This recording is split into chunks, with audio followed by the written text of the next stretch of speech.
about seeds. We've talked a little bit about planting outside and inside. A few more little tips. When you buy a seed packet, sometimes people like to buy them from little wonderful organic mom and pop shops online. Sometimes people just get seeds from, Dollar General or something. And one good thing to know is that there's a interstate seed law that says the required percentage of seeds that have to be viable. So every seed has a different germination rate. For example, peppers only have about a 65% germination rate, out in the field. Some things have higher germination rates and lower germination rates, but there's a certain percentage of seeds in a packet that have to be viable in order to be sold across state lines. When you buy cheap seeds in a store, like 10 packets for $1 or something, sometimes that germination rate is going to be as low as possible to legally be for sale. Your wonderful, mom and pop organic seed companies that are really doing the good work, doing best practice, they're going to have 100% germination rate or close to it in every seed packet that they sell. So just be aware if you're buying cheaper packets of seeds, sometimes it's not necessarily saving much money to do that because a lot of those seeds might not be viable. Another way that seeds might not be as viable is if the seed packets are old. But if you just go online and you can get the information easily online.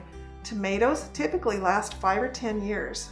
Bean seed typically stays fresh for 5 or 10 years and it will still be viable after that. It helps also if you store it in the proper way, storing seeds from year to year. So I always put my seeds inside of a jar and I put them in my refrigerator.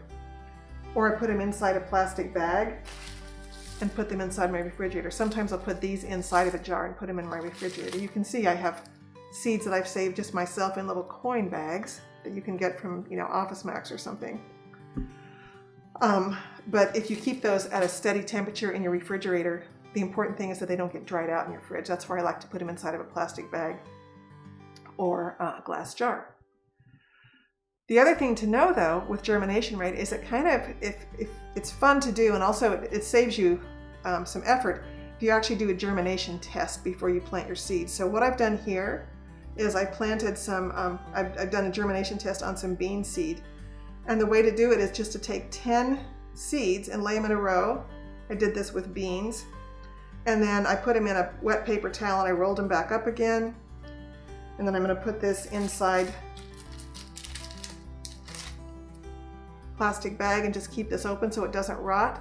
But I'm going to keep that paper towel wet and I'm going to check in 4 or 5 days and I'm going to see how many of those beans sprouted.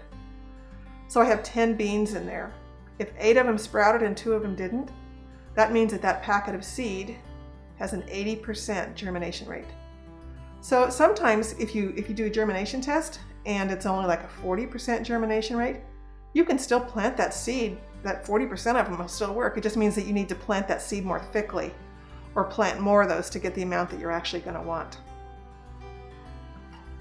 Okay, so here's my seeds that I've started. I put seeds in this little seed packet, this little cell pack.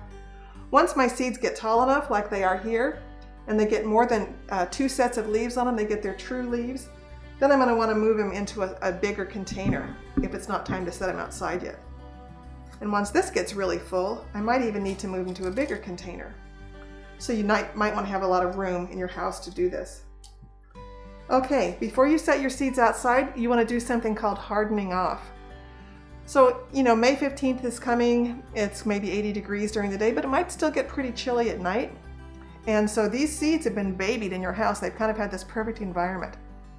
So a couple of tricks is to put a fan on your seeds during the day, just like a gentle fan so that they're getting this breeze. And that's going to help them kind of get hardened off.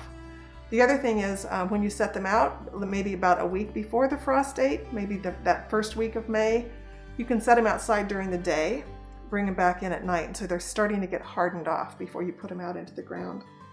Couple more tricks on seeds. Some of you will be planting vegetable seeds. Some of you might be trying perennial seeds. So perennials, you can grow them, they come back up the next year. Perennials are a little bit harder to start, but you just have to know what you're doing. Sometimes perennial seeds need to be scarified. or stratified or vernalized. And I'll tell you what those words mean. Scarification is a seed that's really, really hard, and you need to nick that seed or you need to do a little sandpaper on it. Or the easiest thing to do to scarify is just to soak the seeds overnight. And so the water's going to swell up inside, and that's going to make it a lot easier for the cotyledon to come out and to break that seed coat.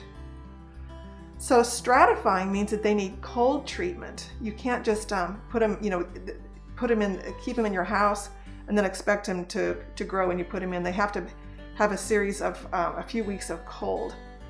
Think about it's just what they would be doing outside in nature. They'd be going through a winter cycle. And so some seeds need stratification before you can plant them.